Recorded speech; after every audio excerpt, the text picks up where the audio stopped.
Pache, Damián, buen día, ¿cómo te va?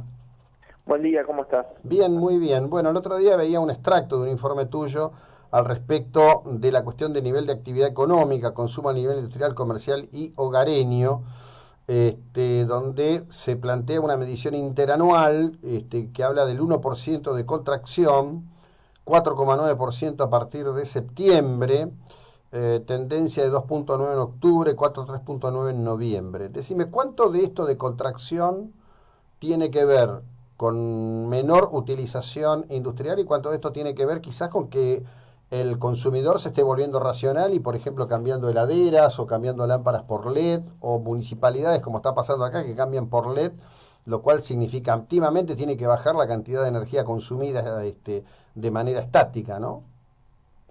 Mira, nosotros medimos consumo masivo de alimentos, bebidas, artículos de limpieza e higiene en 912 puntos de venta de todo el país. Y por otra parte, después CAME mide ventas minoristas que son bienes durables, indumentaria, calzado, electrodomésticos, etcétera. Ambos indicadores obviamente dan a la baja. En el acumulado del año la caída es del 10%, es decir, enero a abril.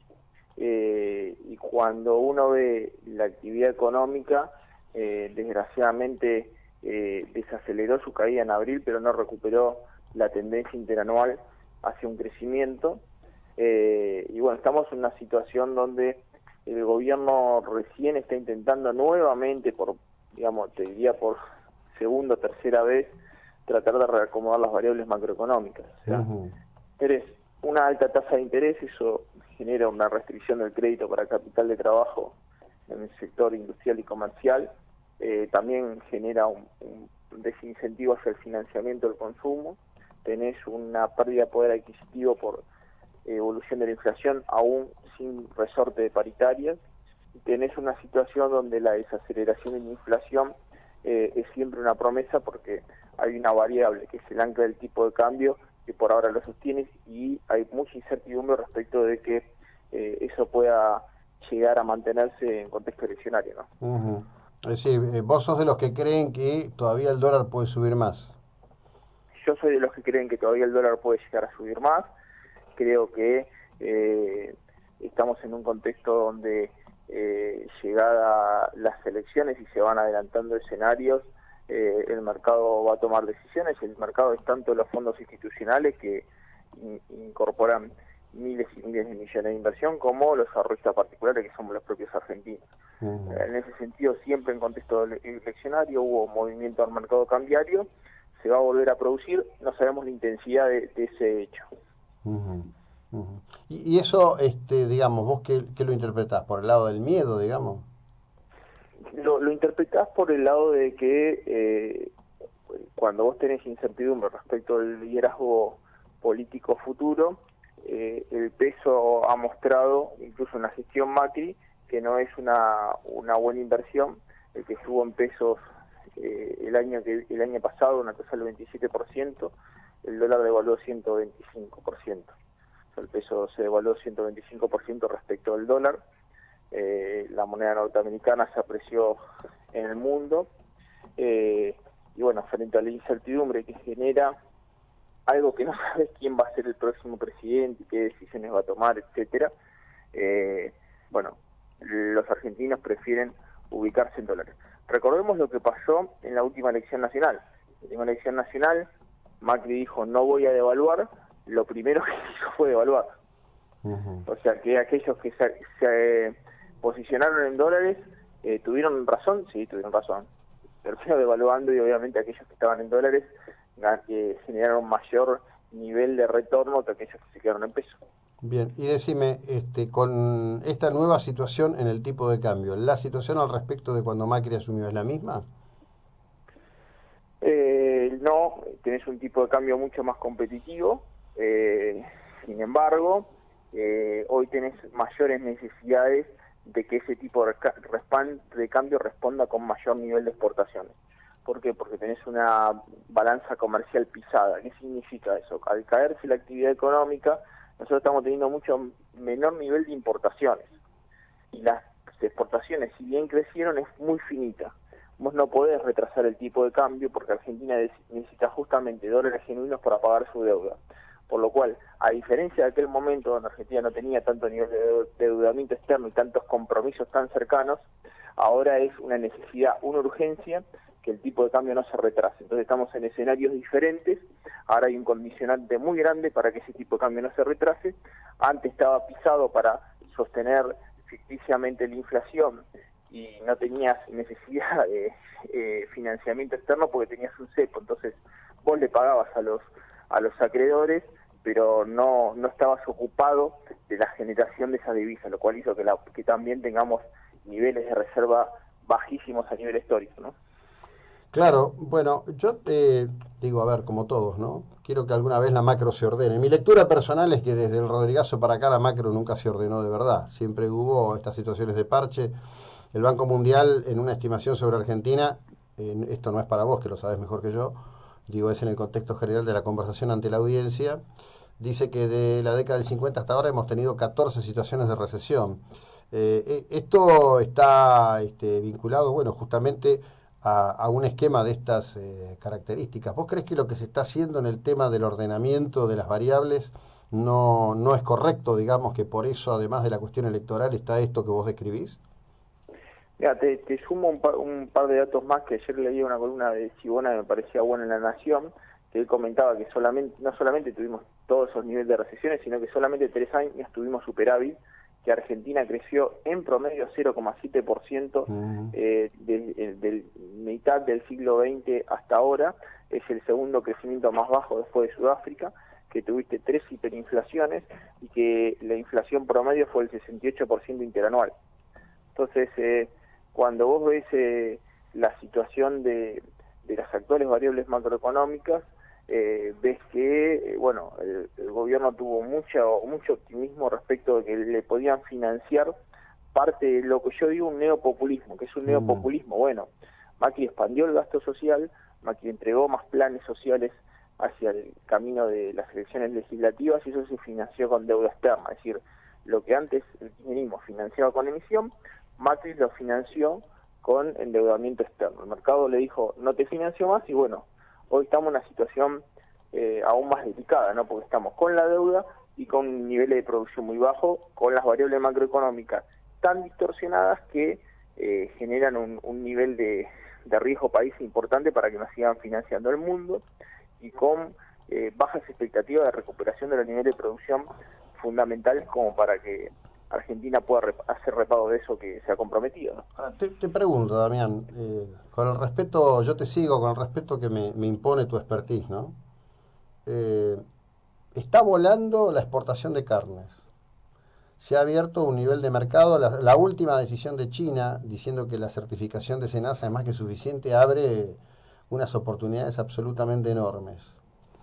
El mes pasado las usinas con combustibles líquidos en el norte prácticamente no proveyeron a la camisa porque en realidad empieza a cubrir mucho el tema de los parques eólicos y fotovoltaicos. ¿Nada de eso es positivo en la mirada sobre lo que viene en economía en la Argentina?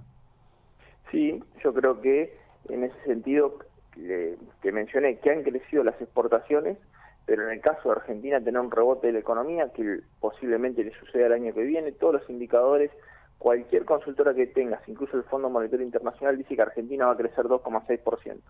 Argentina este año podría estar cayendo entre el 1,5 y 1,7. Por cada punto de crecimiento que Argentina necesita, crece 3 las importaciones. Es decir, que vas a encontrar una situación donde las exportaciones crecen a un nivel, pero tienen que crecer a un nivel más grande para poder seguir importando. O sea, Argentina va a necesitar dólares. Y si vas hacia un camino, yo me decía, ¿qué deja Macri positivo? Bueno, te deja que un tipo de cambio más competitivo, te deja una situación desde el punto de vista energético rumbo a lograr superávit en 3, 4 años, te deja una situación de corrección de tarifas, te deja una situación donde el próximo gobierno va a encontrar un stock de capital importante que hoy no es visible, pero bueno, la realidad es que así como te deja ese escenario, bueno, te deja otras complicaciones que permiten que uno no pueda hacer provecho inmediato de todo ese Pero escenario. pregunto esto. ¿No es un poco loco estar diciéndonos todo el tiempo que tenemos que hacer provecho inmediato? ¿Qué nación se constituyó con provecho inmediato? No existe eso. Sí, el tema es que la inmediatez frente al mediano plazo también le muestra a Macri que buscó resultados inmediatos y no de mediano plazo. Y eso yo creo que se juzga por la situación actual. Te reitero, Macri cuando arrancó su gobierno dijo, no importa con cuánto nos financiemos, sino para qué. ¿Y para qué terminó financiándose con los mercados externos? Para financiar déficit fiscal. No brindó, digamos, el ajuste y un ordenamiento de las cuentas públicas inmediato. Sostenía que había un paso intermedio donde el mercado lo iban a financiar para, bueno, no traer malas noticias de entrada. La estamos teniendo en el último ciclo de su etapa política. Fue una decisión, yo creo que fue una decisión que su votante no buscaba otra cosa. Pero bueno, es una lectura política y me parece Sí, que bueno, hay tipo de ahí analista como para hacerlo, ¿no? algún día habrá que poner sobre la mesa el impacto que tuvo la ley Massa-Stolbizer de ponerle impuesto a la renta financiera que provocó la estampida del 2 de mayo de 2018, ¿no? Sí, totalmente. Yo creo que esa ley le generó mucho ruido, hoy le va a generar mucho ruido, porque en definitiva, imagínate que ya Argentina no tenía una buena rentabilidad con potencial de evaluación de nuestra moneda, y encima le pusiste una renta financiera para que los capitales hoy que quieras absorber le escapen a Argentina. Y además otra situación importante ahí, me parece que se estuvo pujando mucho en los últimos años la oposición respecto del capital, por ejemplo con la ley de alquileres y todas estas leyes que en definitiva pusieron en la política debates que había que quizás corregir, pero desde el mercado, no desde la regulación, que le hicieron muy mal, ¿no? Te cierro con esto, de cómo te expresás en dos segmentos. Interpreto que en tu convicción vos crees que Macri no reelige. No, yo de ninguna manera, no. Dos veces dijiste Yo cuando Macri termine.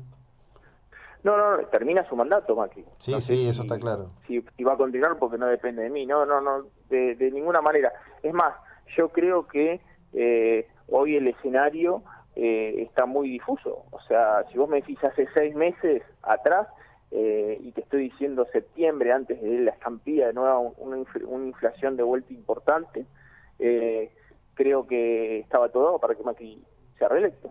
Y hoy hay muchas dudas. No leo ni más ni menos de lo que le pasa a los argentinos, ¿no? Sí, no, yo tengo otra lectura. Yo creo que la elección de este año es entre la decepción y el espanto, y no creo que el espanto vaya a ganar, pero bueno. Bueno, esa es una lectura donde algunos argentinos dicen, bueno, la realidad que frente a la situación extrema que nos puede llevar a digamos, una vuelta del peronismo. De hecho, hoy voy a escribir una columna sobre el voto económico, el eterno retorno del peronismo, cómo busca esa situación. Creo que en el caso de Macri, hoy se abren dudas justamente por aquellas cuestiones que generan rememoranza, reminiscencia de buenos momentos ficticios, pero buenos momentos que algunas personas no entienden de lo que estamos hablando nosotros. Sí, bueno. Entienden de aquello que vivieron, no de aquello que hay que transitar para vivir y tener un estándar de vida mejor. Sí, bueno, parte de lo que te voy preguntando tiene que ver con eso. Yo siento la responsabilidad que lo que hay que expresar es al respecto de todo lo que ocurre, ¿no? Si no, no sé quién inventó lo del círculo rojo, si Durán Barba, Goebbels o quién, pero si no se termina consumiendo una ficción de lo que ocurre. Pero en fin. Bueno, Damián, te agradezco enormemente. Gracias por el tiempo y la ilustración que nos dedicás, ¿eh? Muy amable, buena jornada. Un placer ahí en Mar del Plata. Gracias, hasta luego. Damián Di Pachi, economista. Seguimos en un instante.